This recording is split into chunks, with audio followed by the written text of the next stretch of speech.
Jumping in our jaunty jalopy, we will now be traveling to a site known as the Valley Temple of Khafre. The Valley Temple of Khafre is truly an integral part of the Giza pyramid complex in Egypt, and it is a true marvel of ancient engineering and architecture. This temple is one of the best preserved structures in Egypt, having remained nearly intact for thousands of years, largely due to it being buried under sand until the 19th century. Its construction exhibits a level of precision and sophistication that many argue could only have been achieved with the use of advanced technology, constructed with massive blocks of limestone and red granite, some weighing over 150 tons. The temple showcases a level of engineering sophistication that is completely out of place. The massive stones are a true hallmark of the temple's grandeur.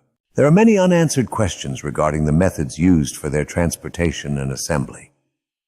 The Valley Temple's construction techniques involving the precise fitting of massive stones without the use of any sort of mortar binding is truly awe-inspiring. The temple's walls are constructed with such precision that they resemble a complex three-dimensional jigsaw puzzle. The manipulation of these stones with their various exposed surfaces, corners, and angles shows a level of skill and understanding of stone craft that is nothing short of extraordinary. In addition to that, the incredible bent stones in the interior present a compelling enigma, raising the question of the use of advanced technologies in ancient times. These stones, seamlessly integrated into the structure, appear to have been skillfully shaped or bent, defying the conventional understanding of ancient stonemasonry. This amazing feat poses a question. How was it possible for ancient builders to manipulate these massive stones with such precision? Could there have been advanced technologies or lost methods at play, enabling them to shape these stones in ways that seem impossible with the available tools of the time? One of the most intriguing aspects of the Valley Temple is a large black granite block on the internal eastern wall, which differs from the rest of the pink granite wall. Its placement and purpose remain a complete mystery, with some suggesting it could mark the entrance to a subterranean passage.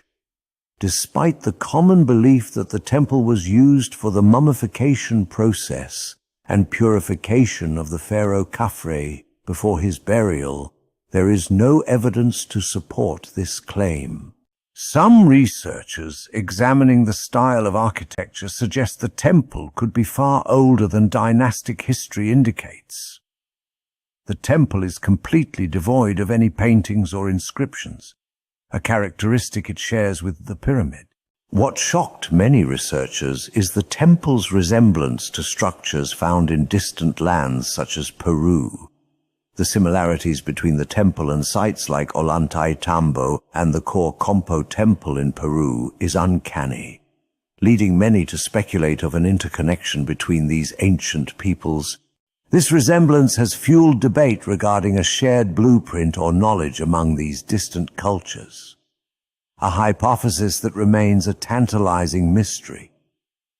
Research led by people like John Anthony West, Robert Schoch, and Andrew Collins suggests that the Valley Temple, along with the Sphinx Temple, are the oldest structures on the Giza Plateau and are possibly over 10,000 years old. One thing is certain, and that is the fact that the overall design and construction technique of the Valley Temple is unlike any other site, save for the Osirian, and has no carvings cut into the stone that has been done to the extreme on all other structures by various pharaohs. It is almost as if the powers that be back then said, "Hands off on this one pharaoh. We'll have none of your graffiti plastered all over these walls," which leads one to speculate that these sites had a completely different purpose and function. I would go as far as to say that they are not temples at all, but rather structures built to serve a specific purpose that has been lost to time. Heartfelt thanks goes out to all of you for traveling along with us on this tale of mystery and discovery. Please be sure to like and subscribe and hit the notification bell. This helps us a great deal. This is Professor Poppycock, signing off.